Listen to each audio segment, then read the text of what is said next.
2-3 দিন আগে বাগি 4 এর ট্রেলার কিন্তু চলে এসছে, আমার এখনও দেখা হয়ে ওঠেনি আর এ নিয়ে কোনো ভিডিও বানানো হয়নি, কারণ আমি বাগি 4 এর টিজারটা দেখে এখনও ট্রমার মধ্যে আছি, ট্রমা থেকে এখনও বের হইনি। তো আজকে অনেক কষ্টে অনেক সাহস নিয়ে আমি এই ট্রেলারটা দেখতে বসছি। তো আমি জানি না এই ট্রেলারের মধ্যে আরও কী আমাদের দেখতে হবে, কী সহ্য করতে হবে। শুরুতে বলে রাখি, টিজারের মানে বাগি 4 এর টিজারের একটা সেপারেট রিয়াকশন ভিডিও আমার চ্যানেলে রয়েছে, তোমরা যদি না দেখে থাকো সেটা চাইলে গিয়ে চেক আউট করতে পারো, আমি লিঙ্ক দিয়ে দেবো। আর টিজারটার কথা যদি ছোট্ট করে বলি, টিজারটার মাথা মুন্ডু আমার কিছুই মাথায় ঢোকেনি। কেন এ ওকে মারছে, মেরেই যাচ্ছে, এ তাকে মারছে, সে ওকে মারছে, ও আবার তাকে মারছে, মানে কিন্তু কেন, কিন্তু সেটাই পুরো টিজারে মিসিং। কেন? এক কথায় পুরো টিজারটা আমার কিন্তু মারাত্মক রকমের ক্রিঞ্জ লেগেছিলো। আর অ্যাকশান তো ওটাকে বলা ভুল, মানে ভায়োলেন্স দেখাবার চক্করে তারা টোটালি মানে ব্যাপারটাকে আর কি ঘেঁটেছে, মানে ওটা কোনো রকমভাবেই আই ক্যাচি যে অ্যাকশান বা দেখে ভাল লাগবে ওরকম অ্যাকশান মোটেই হয়নি। তো জানি না ট্রেলারে তারা নতুন কিছু অ্যাড করেছে কিনা, নতুনত্ব কিছু এনেছে কিনা, বাট আমার মনে হয় না যে ওর থেকে বেটার কিছু থাকবে বলে, ওরকমই জিনিসপত্র থাকবে, সেটা একটু পরে জানতে পারবো। তবে জিনিসটা আমার একদমই পোষায়নি, তারা ভায়োলেন্স দেখাতে গিয়ে পুরো ব্যাপারটাকে আর কি ঘেঁটে ফেলেছিল। তো যাই হোক, টিজারটা তো অনেক কষ্টে হজম করতে হয়েছিল, এবার দেখা যাক ট্রেলারে তারা কী এনেছে। আর বেশি কথা বলবো না, আগে চলো দেখিনি, তারপর বাকি কথা বলবো, চলো।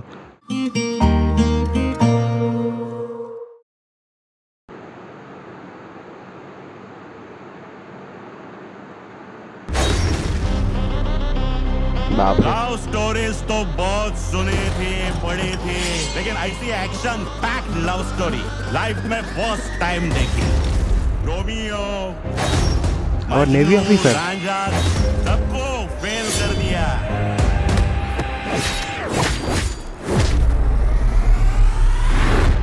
एक बागी ने। টাইটেল কার্ডগুলো মানে কিরকম কার্টুনিশ।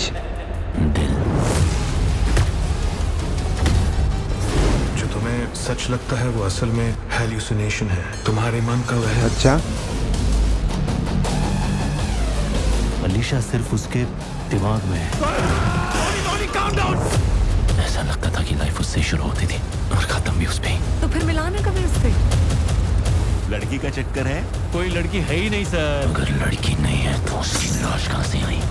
इसने तो एक ही लाश बोला था, या तो सभी मुर्दे। भागो तो क्या कर रहे हैं? कौन अलीशा, कौन रोनी?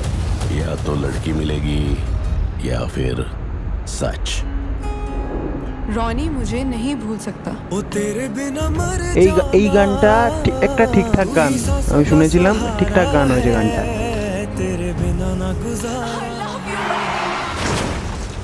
अजीब किस्सा देखा खुदकुशी का। दुनिया से तंग आकर एक आशिक ने मोहब्बत कर ली।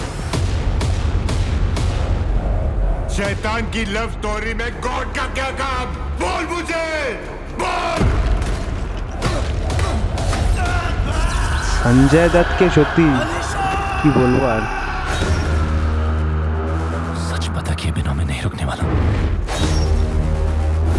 चाहे मुझे इसके लिए जान देनी पड़े या किसी की जान लेनी पड़े।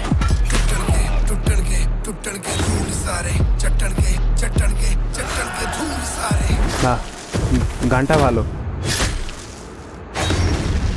बसा है करना मैं या वैरी ने मरना, पन ओदे खौफ मरंदा, पन मौत खुद ही लड़ना, पन ओदे खौफ मरंदा। अगली बार बच्चे जला दूंगा।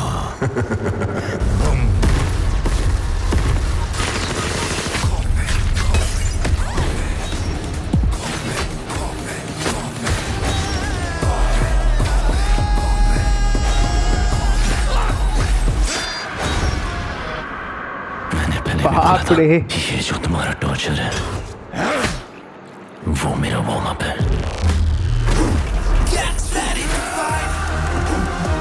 কি মুন্ডুটা ছিঁড়ে চলে গেল।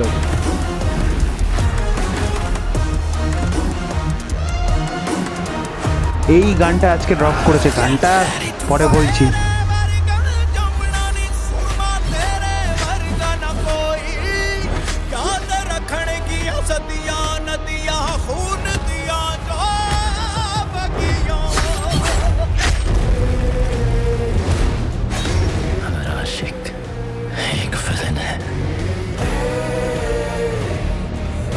কি এটা? ও আঙুল। টিজারটা দেখিয়েছিল হাত, এখানে আবার আঙুল।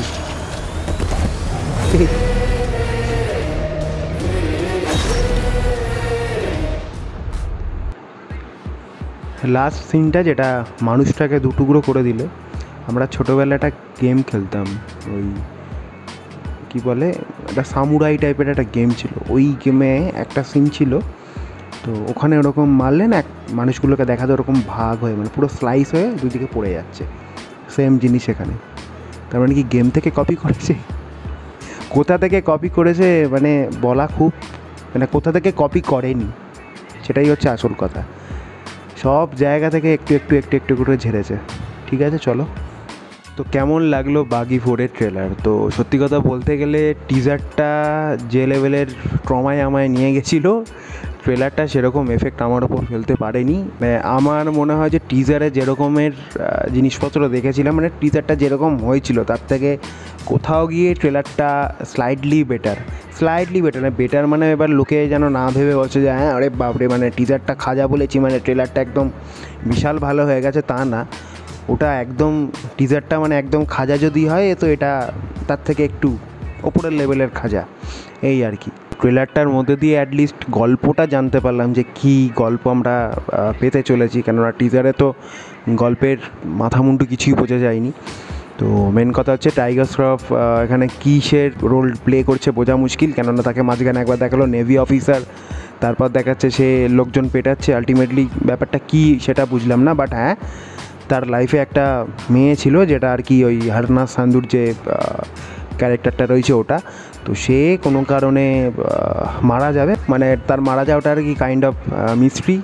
টাইগার শ্রফ জানে যে সে মারা গেছে, বাকিদের কাছে ওরকম কোনো মেয়ে বা ওই নামের কোনো মেয়ে এক্সিস্টই করে না। লোকজনের বক্তব্য যে টাইগার শ্রফই পুরো ব্যাপারটা আর কি হ্যালোসিনেট করছে, তার নিজের কল্পনার মধ্যে আর কি পুরো ব্যাপারটা চলছে। বাট আলটিমেটলি মেয়েটা ছিল, মেয়েটার মানে বডিও আর কি যেটা বলছে যে লড়কি যখন নেই তাহলে তার লাশ কী করে এলো। তো সেখান থেকে এবার সেই কীভাবে পুরো ব্যাপারটা আর কি খতিয়ে দেখবে টাইগার শ্রফ, এবার এই রাজ কী করে সবার সামনে আনবে, কীভাবে আসল সত্যিটা সবার সামনে তুলে ধরবে, সেটা নেই এই সিনেমাটা। এবার মাঝখানে দেখা যাচ্ছে Sonam Bajwa kind of Tiger শ্রফের দেখে যা মনে হচ্ছে বন্ধু মতো হবে। একটা হিরোইন যেহেতু টপকে গেছে তার জায়গাটা পূরণ করতেই আর কি সোনাম বাজওয়াকে আনা হয়েছে, সেটা তুমি আমি সবাই বুঝতে পারছি। আর পরে সোনাম বাজওয়ার সাথে টাইগার শ্রফের আর কী কী দেখতে হবে সেটা আমরা মোটামুটি আইডিয়া করেই নিচ্ছি। তো এবার আসি সঞ্জয় দত্তের কথায়। সঞ্জয় দত্ত ভাই রে ভাই, সঞ্জয় দত্ত মোটামুটি শিওর ছিল এই সিনেমা একদম মানে জালি সিনেমা হবে। আমার ভাই পয়সা নিয়ে দরকার, যাই ভুলভাল কিছু ডায়লগ বলি, যা পারি তাই একটা অ্যাক্টিং করে দিয়ে পয়সা নিয়ে কেটে পড়ি, পুরো সিরিয়াসলি মানে তার মোটিভ এটাই ছিল, আর সেটা পুরো বোঝা যাচ্ছে। সঞ্জয় দত্তের মতো অ্যাক্টারকে যেরকম লাগছে, তাকে দেখতে বা তার আওয়াজ শুনতে যেরকম ক্রিঞ্জ লাগছে যেটা বলার মতো। আর ওটা ডায়লগ বলছে না লাস্টে যে শয়তানকে লাভ স্টোরি মে গটকা কে কামায় বলে মাটির মধ্যে মানে মেঝেতে আর কি হাত দিয়ে মারছে, মেঝেটা পুরো ফেটে চলে যাচ্ছে। টিজার দেখে তো মোটামুটি বোঝাই গেছিলো, যেমন মাঝখানে যে ওই গুন্ডাগুলো দৌড়াচ্ছিল তার মাথায় একটা করে মাস্ক পরানো ছিল, যেটা থেকে পুরো সবাই পরিষ্কার হয়ে গেছিলো যেটা অ্যানিমেল থেকে ঝাড়া। মাঝখানে আর একটা সিন দেখলাম যে থানার মধ্যে ওই বাইরে থেকে গুলি চালানো হচ্ছে, আর বাইরে কী বলে থানার বাইরে যে বোলেরোগুলো রাখা আছে সেগুলো উড়ছে, ব্লাস্ট করছে। তো সেই সিনটা দেখে আমার কেজিএফের কথা মনে পড়লো। কেজিএফের যে ফেমাস কী বলে ওই থানার যে সিনটা রয়েছে, ওই সিনটার কথা আমার মনে পড়লো। তারপরে গানে আজকে একটা গান বেরিয়েছে, কী গান জানি না, ওটা শিল্পারাও গিয়েছে। আমার গানের তো ভিডিও বানানো হয়নি, আর আমার বানানো সিরিয়াসলি কোনো মানে ইচ্ছাই ছিল না ওই বাগি 4-এর গানগুলো নিয়ে আলাদা করে ভিডিও বানানো। তো আজকে এই গানটা বেরিয়েছিল শিল্পারা, আমি গানটা শুনছিলাম। গানটার শুরুতে কিছুক্ষণ তোমার কী বলবো, যা ভিজুয়ালস রয়েছে, যা কিছু রয়েছে ওখানে, যেভাবে জিনিসগুলো শ্যুট করা হয়েছে, তোমার মনে হবে যে বেচারাম রঙের কোনো সস্তা ভার্সন আর কি শুনতে চলেছ।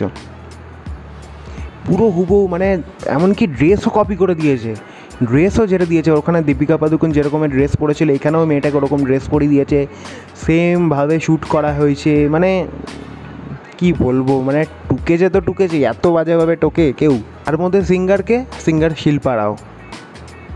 তবে হ্যাঁ, যতগুলো গান আসছে তার মধ্যে থেকে যে একটা রোম্যান্টিক নাম্বার আছে ওই গানটা আমি শুনেছি, ওই গানটা হ্যাঁ বাকি গানগুলোর থেকে ওই গানটা অনেক বেটার। ভালো গান, তবে বাকি গানগুলো একটাও সেরকম পাতে দেওয়ার মতো না। আর একটা গান শোনা গেল এই টাইগারকে মাঝখানে অ্যাকশান করতে যেখানে দেখা যাচ্ছে, ওইখানে ব্যাকগ্রাউন্ডে একটা গান বাজছিল, গানটা শুনতে ভালো লাগলো। জানি না গানটা রিলিজ করেছে কি না, বা যদি করে তো আমি দেখবো শুনে কেমন লাগছে পুরো ভার্সানটা। বাট ওইটুকুনি পোর্শন আমার শুনতে ভালো লাগলো, গানটা অ্যাকশন সিকোয়েন্সগুলোর সাথে আর কি ভালো যাচ্ছে শুনে যেটুকুনি মনে হলো। তবে এই সিনেমার মেন যে মোটিভ, যে ভায়োলেন্স দেখানো, সেটা যদি তারা ঠিকভাবে হ্যান্ডেল করতে পারতো, আমার মনে হয় কোথাও গিয়ে হয়তো সিনেমাটা ওয়ার্ক করে যেত। যেহেতু এখন লোকজন ওরকম ধরনের সিনেমা পছন্দ করছে, কেননা কিছু সিনেমা যেগুলো রিসেন্ট টাইম এসে সেগুলো বিশাল হাইপ পেয়েছে। তো সেই দিক থেকে দেখতে গেলে সিনেমাটা কিন্তু বেরিয়ে যেত যদি অ্যাকশান সিকোয়েন্সগুলো ঠিকভাবে ডিজাইন করতো। অ্যাকশান সিকোয়েন্সগুলো একদমই ভালোভাবে কোরিওগ্রাফ করা নয়, কেননা যে একে ওকে মারছে, সেখান থেকে যে রক্তগুলো ছিটকাচ্ছে, সেগুলো মানে প্রপার বোঝা যাচ্ছে যে সেগুলো কোনো এফেক্ট যে দিয়েছে সেগুলো এতটাই মানে চিপ এফেক্ট বা খারাপভাবে এডিট করা হয়েছে জিনিসগুলো, যেগুলো আর কি পরিষ্কার চোখে লাগছে। তো সেগুলো যদি ঠিকঠাকভাবে করতো, আমার মনে হয় কোথাও গিয়ে লোকজন কিছুটা হলে ইন্টারেস্ট দেখাতো বা এত ক্রিটিসাইজ হয়তো হতো না। বাট আর কি করা যাবে, করেছে। আর টাইটেল কার্ড যেগুলো পড়ছে না, মানে এক একটা সিনের পর যে টাইটেল কার্ডগুলো পড়ছে, সেগুলো তো দেখতে আরও খাজা। মানে ওটা কোনো মানে সিনেমাটার তো যথেষ্ট বাজেট আছে, তার ওরকম ধরনের টাইটেল কার্ড, মানে ওরকম জিনিস তো আমরা অনেকে ছোটোবেলায় ওইসব এডিট করতাম, মানে নাম লেখা আসছে, তার ওপর থেকে রক্ত পড়ছে, মানে ওরকম ধরনের জিনিস। এত টাকা বাজেটের একটা সিনেমা, তো সেখানে তো একটু তো লোকে প্রিমিয়ামনেস এক্সপেক্ট তো করবে নাকি। তো সেখানে ওরকম কার্টুনিস জিনিসপত্র দেখালে আর কি হবে। যেটা বললাম আর কি, ট্রেলারটা আমার কি বলবো, একদমই মানে খাজার থেকে তার ওপরের পর্যায়ে আর কি লেগেছে। টিজারটা অতীব জঘন্য ছিল, এটা তার থেকে একটু বেটার। তো আর কিছু আমার এক্সট্রা আর বলার নেই এই ট্রেলার নিয়ে।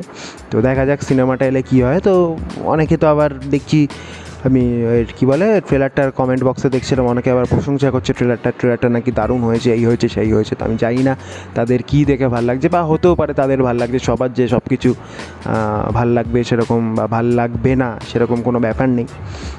আমার পার্সোনালি খুব একটা পোষায়নি ট্রেলারটা। তো তোমরা জানিও তোমাদের কেমন লেগেছে। আর তোমরা যদি আমার সাথে একমত হও তো অবশ্যই ভিডিওটা লাইক করে দিও, কমেন্ট করো, চ্যানেলে নতুন হয়ে থাকলে সাবস্ক্রাইব করে দিও। টিল দেন টেক কেয়ার, দেখা হবে আবার নতুন কোনো ভিডিওতে, ততক্ষণের জন্য বাই।